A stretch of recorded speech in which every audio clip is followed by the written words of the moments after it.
हर हर महादेव दोस्तों, आज मैं आपके सामने हरितालिका व्रत कथा लेकर आई हूँ। आप सभी से ध्यानपूर्वक सुने। बहुत समय पहले की बात है कि हिमालय पर्वत के घर में जन्मी माता पार्वती बचपन से ही अत्यंत भक्ति भाव वाली थी।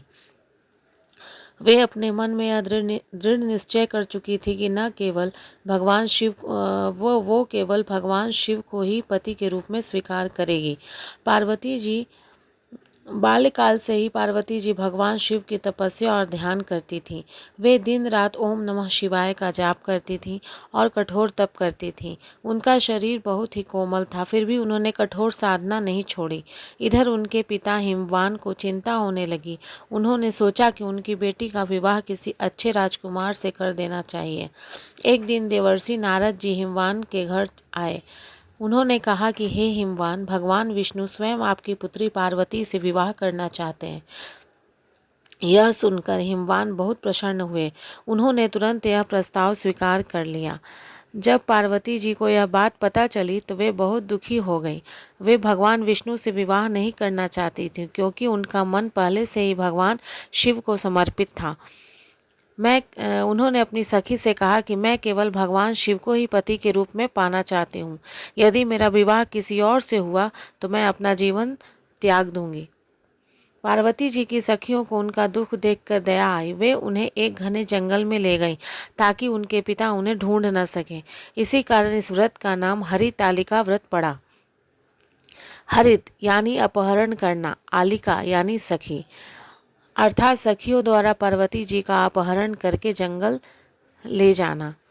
जंगल में पार्वती जी ने बहुत कठिन तप किया। उन्होंने केवल पत्ते खा के रहे, फिर पत्ते भी छोड़ दिए, केवल जल पीकर जीवन बिताया। अंत में बिना भोजन पानी के तप किया। वे दिन रात भगवान शिव की पूजा करती थी। वे रेत से शिवलिंग बनाकर पूजा करती और ओम नमः शिवाय का जाप करती। भगवान शिव ने पार्वती जी की भक्ति की परीक्षा लेने के लिए एक साधु का रूप धारण किया। वे पार्वती जी के पास आए और बोले, हे पार्वती, तुम यह कठिन तप क्यों कर रही हो? भगवान शिव को भूत प्रेतों के साथ रहते थे, वे तुम्हें सुख नहीं दे पाएंगे। तुम किसी और सुंदर राजकुमार को चुन लो। पार्वती जी का दृढ़ संकल्प। यह सुनकर पार्वती जी तनिक भी विचलित नहीं हुई। उन्होंने कहा कि मैंने अपने मन, वचन और आत्मा से केवल भगवान शिव को ही स्वीकार किया है। मैं उन्हें ही अपना पति मान चुकी हूँ। चाहे कुछ भी हो। उनकी अटूट भक्ति देखकर भगवान शिव बहुत प्रसन्न हुए। इसके बाद भगवान शिव ने अपनी वास्तविक स्वरूप प्रकट किया। वे अत्यंत प्रसन्न हुए और पार्वती जी को वरदान दिया कि वे उनकी पत्नी बनेंगी। कुछ समय बाद धूमधाम से भगवान शिव और माता पार्वती का विवाह हुआ। यह विवाह देवताओं ने भी उत्सव की तरह मनाया। इस व्रत को करने से मनचाहा जीवन साथी मिलता है, वैवाहिक जीवन सुखमय होता है, भगवान शिव और माता पार्वती की कृपा प्राप्त होती है, स्त्रियों को अखंड सौभाग्य का आशीर्वाद मिलता है। व्रत को कैसे किया जाता है? हरितालिका व्रत में दिन भर निर्जला उपवास रखा जाता है। रात्रि में जागरण किया जाता है। शिव पार्वती की पूजा की जाती है। रेत या मिट्टी से शिवलिंग बनाकर पूजा की जाती है और कथा सुनी जाती है। इस कथा का सबसे बड़ा संदेश यह है कि सच्ची भक्ति और दृढ़ संकल्प से भगवान अवश्य प्रसन्न होते हैं। सच्चा प्रेम और विश्वास कभी व्यर्थ नहीं जाता। कठिनाइयाँ चाहे कितनी भी हों, श्रद्धा कभी नहीं छोड़नी चाहिए।